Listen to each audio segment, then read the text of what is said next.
In the merry month of June, from me home I started, left the girls of Chum, nearly broken-hearted, saluted father dear, kissed me darling mother, drank a pint of beer, me grief and tears to smother, then off to reap the corn, leave where I was born, cut the stout blackthorn to banish, ghost and goblins, and the brogues rattling over the bogs, frightening all of the dogs, on the rocky road to Dublin, 2, 3, 4, 5, hock a hare and turn her down the rocky road, all the way to Dublin, walk for Lorry Drive. In Mullinagar that night I rested limbs so weary, started by daylight, next morning light and airy, took a drop of the pure, keep my heart from sinking, that's the Paddy's cure, whenever he's on for drinking, see the lassie smile, till all the while, that curious style, set your heart to bubble, and asked if I was hired, the wages I required till I was nearly tired of the rocky road to Dublin, walk for 3, 4, 5, a hare a turner down the rocky road, and all the way to Dublin, 1, 2, 3, ride. In Dublin next arrived, I thought it such a pity to be soon deprived of view of that fine city, when I took a stroll, all among the quality bundle it was stole, in a neat locality, something crossed my mind, then I looked behind, no bundle I could find, upon my stick a wobble inquiring for the rogue, said my connacht brogue wasn't much in vogue, on the rocky road to Dublin, 1, 3, 4, 5, walk the hare a turner down the rocky road, and all the way to Dublin, 1 holy rye. There I got away, my spirits never failing, landed on the quay just as the ship was sailing, captain at me roared, said that there were Maddie, when I jumped aboard a cabin bound for Paddy, down among the pigs, played some funny rigs, danced a hearty jigs, the water round me bubbling, off to Holyhead, wished myself was dead, better off instead, on the rocky road to Dublin, 1, 2, 3, 4, 5, hock a hare a turner down the rocky road, all the way to Dublin, walk for Lorry Drive.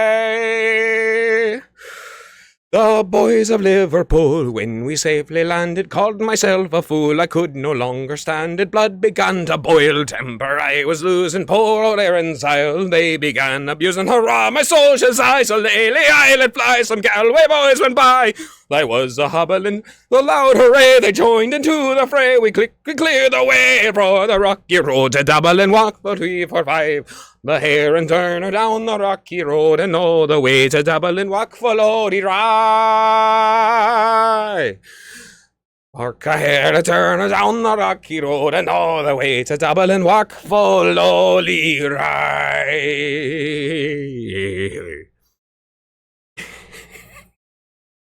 What's up, y'all? By the time you'll see this, it will be St. Patrick's Day, at least if you're on the East Coast or anywhere in Europe or anything like that. I forgot about the Georgians when I was talking about the Caucasian region, about Armenian eyebrows yesterday, and like what the main like phenotype of the Israeli person is, which is to say, not Iranian eyebrows, but like 3/4 Iranian eyebrows, right? So Iranian eyebrows are like 2 times as big as your average. Basically anybody anywhere's eyebrows. Asian, like Far East Asian people tend to have very thin eyebrows. German people tend to have very like narrow eyebrows, and Celtic people tend to have like kind of curvy eyebrows, you know what I'm saying? And while we're on the subject, Irish phenotypes are actually pretty solid. Gotta admit, eyes aren't too narrow or too wide. Hibernian cheekbones are actually considered attractive by modern standards. Otherwise, so many people wouldn't get cheek fillers, you know. Ugh, gross. Overbites are preferred over underbites, but it's better to have a square jaw, you know what I'm saying? I'm just saying, like, it's like, out of the 3 things, it's worse to have the Prussian jaw. Excuse me, it's not worse to have the Prussian jaw than to have the Habsburg jaw, you know what I'm saying? But it's better to just be square, like your typical Anglo. Let's see. Good even brows. Many Slavs and some Germans have extremely pronounced brows. I'm talking about the brow ridge, not the eyebrows, like the forehead itself.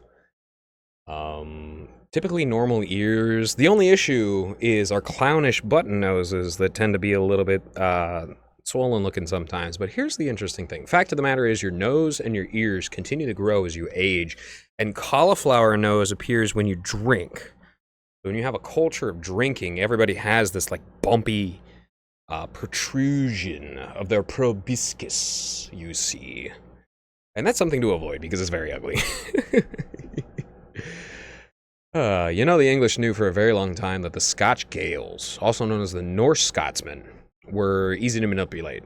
They were the mercenaries used to hold the border in Northumberland against the native sons of the land, the Picts. A more civilized batch was refined into reeves and sent over to the Ulster plantation. But those Scots-Irish eventually broke free to liberate many British vassal races into America. And a vast majority of our founding fathers have been Scotch-Irish. Now, of course, Obama's not Scotch-Irish. But Trump is Scottish and German. And J.D. Vance is Scotch-Irish as well. Very fascinating, I will have to say. Though our liberation was hard fought and or costly, and the scars last to this day. You know how we think about England, but personally, I think we all harbor a deep love for England. You know, it represents a lot of the stuff that we wish that we, a lot of the culture, most specifically, that we wish that wherever you come from in the Isles, like it seems like the particular area harbors the culture that you wish that you could recreate in America. You know, Boston sucks. Okay, like I ain't gonna be shipping up to Boston anytime soon. Tell you that. Oh, also, addendum from yesterday. Things like Zen and yoga are not religions, but solid philosophies and exercises that basically anybody can benefit from that aren't hard-locked into the religions, but did come up out of those religious practices. The fact of the matter is, the word cult is the prefix to the word culture. And every religion started a culture, every single one of them. First you have speaking systems, communication systems, and then philosophies arise out of that speaking and communication systems. But in many ways, religions are ways to propagate speaking and communication and specific concepts that are more important to you, like how the Indians focused very hard on the wheel. It's very likely that like 40,000 years ago, the standardized wheel was invented in India, right? That became an integral part of the religion. And like, you read the Bhagavad Gita and you see crazy chariot battles popping off in ancient India. Who knows how long that went on for? So, I'm not gonna lie, bros. If I was in Joe Rogan's position, I'd be taking ice baths and doing sensory deprivation and sauna chilling too. But hopefully I'd be saying less dumb stuff. Which is disappointing, given how much of us remember Joe and Jamie digging into deep-cut issues like redlining. And like really pulling the, you know, and that's the thing about, here's the thing about fentanyl, right? Fentanyl is a good way of distracting from the fact that the opiates were coming from inside the house for decades and decades and decades, with Vietnam, with Afghanistan. Literally like wars where 50% of the goal was to sell and traffic opium. So traffic opium in the areas that they were grown, from the areas that they were grown. And now we're just like, oh no, it's fentanyl, and it's those guys, and it's China, and it's Mexico, and it's Canada. Like, it's a distraction. It's a very, it doesn't give me any pleasure to say this. It's a very real problem. But as I've described, there are things more dangerous than fentanyl out there. It's just a good catchphrase for dumb people to pick up and be like, oh, actually, this is the problem. This is what's killing people. This is the... When before fentanyl was a thing and was patented and stuff like that, they already had opiates that were 50,000 times more potent than morphine by weight. They already had that, you know, and that's a whole big thing with chemistry and science. And what happens when you allow countries like Israel to have domination over your country, which really did happen after the Kennedy assassination. Like, that's where it comes from. It's as simple as that. Is our country is used as a testing ground and a behavioral sink and a money free-for-all grab-em-ups. And if you want to make the country better, you're not going to find it through the political process of voting or attacking people of the opposite political party, both or online or physically. You're going to find it by reforming your society to the point where people are no longer slaves, vassals to the will of Zionism, and which is like good, like seriously, like America saved so many Jews, and then Zionism was just like, we're gonna just go back to the Holy Land, and everything's gonna be great, and we'll have an Armenian quarter, and we'll have a Muslim quarter, and we'll have a Christian quarter and a Jewish quarter. Christians have been wiped out in the Middle East. Christian orders that have been there for 1,000 years plus have been just obliterated thanks to Zionism. Like that, it really just goes to show what you get when you invest in that particular thing. If you think you're going to get anything out of them in any way, shape, or form, you can expect everybody that you know and everybody that you love to be abused by them as you get them closer to you, as you pump them up. And that is one of the reasons why it's not about spite. You quite literally have to defend yourself against that sort of stuff. That's the real enemy that's actually screwing us up big time. I think Keemstar is revolting, but at least he stays focused, right? I can't help but think that the hyper-politification of Mad of the Internet has actually detracted from the sector as a whole. You never go full H3H3. It's poisonous. You never go full H3H3. Those people can survive off of welfare forever. They don't need to actually produce something that's good. They will have inflated numbers. They will have inflated views. Naturally. Like, you never go full H3H3. And with your eyes blinking like a toad's. If I ever get money on a show, for my show, I'd spend most of it on like commissioning thumbnails and stuff and reinvesting it. But I'm not courting it because frankly, I don't need it. Vow of chastity doesn't mean that you'll never think sexual thoughts. You just don't allow them to lock in. Same with the vow of poverty. Life is better that way. When you're not constantly thinking of all the stuff that you don't have, you're just thinking about the stuff that you do have and you're giving thanks for it. That's how I've lived most of my life. And that provides me a wonderful attitude that people love. Better equipment will not fix a skill issue. I have so much to improve on personally, right? Here's a really good channel to check out. Stopcam. S-T-O-P-X-A-M. Stopcam. It used to be called Stop a Douchebag. It's a Russian vigilante channel where people prevent cars from driving on the sidewalks. And this gets into some cool stuff, especially if you go back a couple of years back. I got really into that after I remember, if you guys remember, I told the story of what happened when I got sticked up by 3 guys holding an unloaded gun. And I ended up jumping on their cars. They were running away and like riding backward. Well, I was backwards. They were forward, of course. Clutching onto the top of the car, riding all the way down for a while, and getting a bunch of road rash on the side of me later on in that story. I can't remember what episode that was. I'm sorry. I don't keep notes about what I've done. I only keep notes about what I'm going to do, right? That was how I keep things concentrated for your busy schedules. But I got really into that show after that because it was just like people would literally get run into by cars and they would like hold on to the cars. It's good stuff. It's really funny. They got a little bit full of themselves recently, so if you go back or if you pull up the most popular stuff on the Stopcam channel, you'll find some really fun stuff. In fact, I think we're going to do that after this, before I go to bed. I say as I'm chugging coffee, I have a problem, guys. Bros, I think America has a problem. I think most of the Western world has a serious problem. The Muslims, they got us the slow way. They got us with adrenal fatigue. If you didn't know, the holy drink of Islam is coffee. And the holy drink of Tengrism is milk. So you're technically a Shagatai, golden horde, bro, if you drink lattes. Anyways, thinking about douchebags is... The thing about douchebags is they're often huge marks. And you don't want your friends to be marks, and you don't want your family doing that. So it's imperative to try and weed out that behavior that can affect anybody at any time.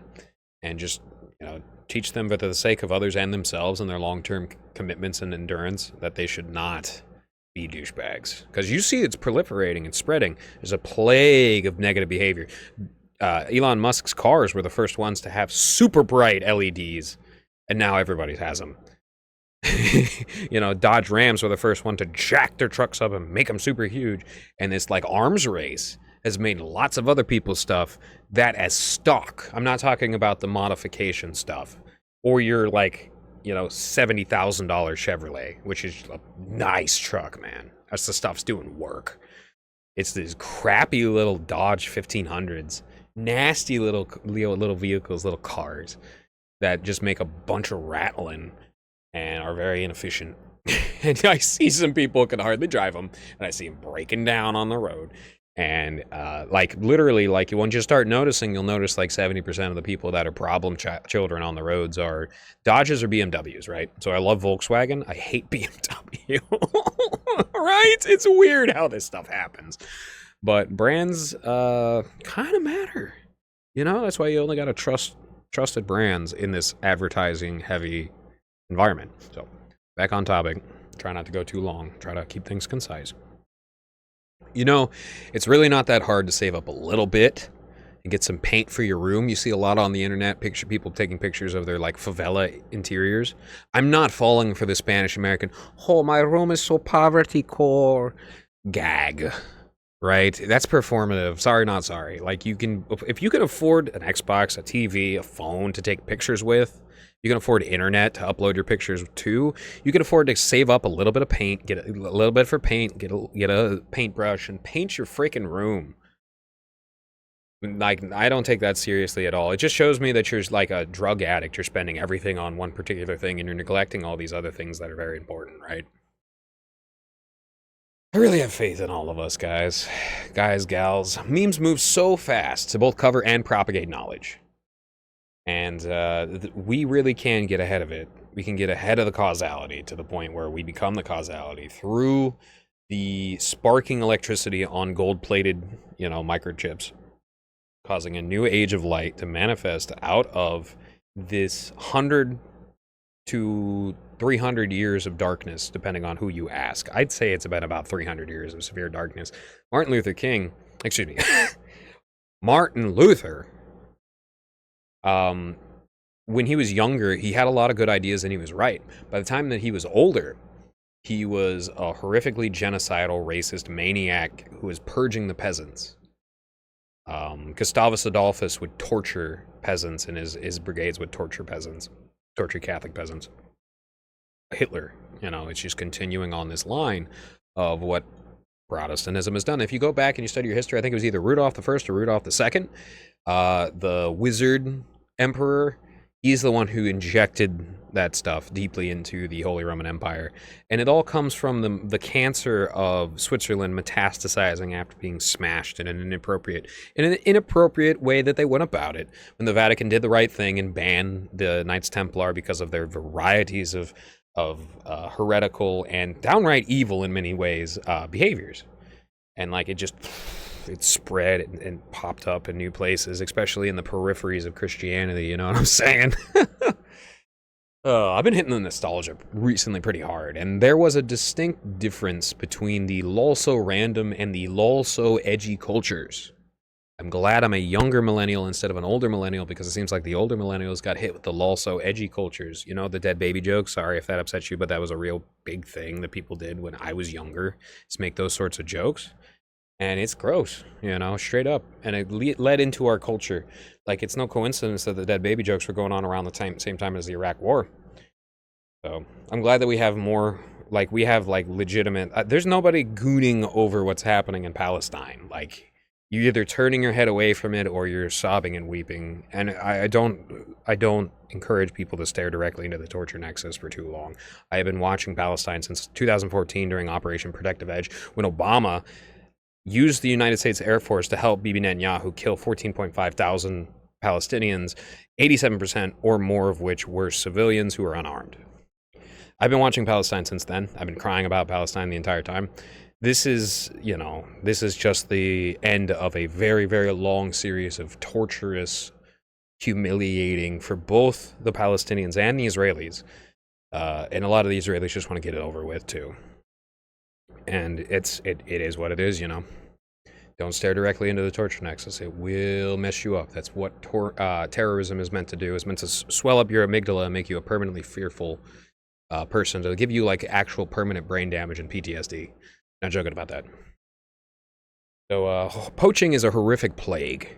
People will just go out and snatch and or rip up anything just for it to die shortly after being taken out of its proper zone, just so they can make a quick buck. Sheer insanity. I was talking about those African ladies who would protect animals. They're called the Black Mambas, and they like hide in the mud with big guns, and they like pop up and just murk poachers. And that is so venerable, and that, quite frankly, that's sexy. So I think more women should be into that sort of stuff. To be honest. All right, y'all. This is good for today. Cheers.